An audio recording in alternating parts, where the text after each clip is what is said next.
Magandang umaga po sa lahat. Ito na naman si Inday. Naghatid sa mga bata. Ang ganda ng sky ngayon. Maaliwalas. Ang liwanag ng sky. Ang ganda niya tingnan. Dadaan lang akong MK. Bibili sa Lulu Express pala. Bibili ako ng pang chicken stick.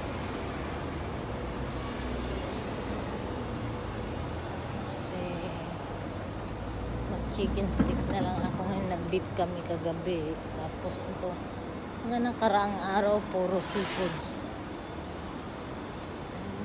Sa akin okay lang may isda pa doon.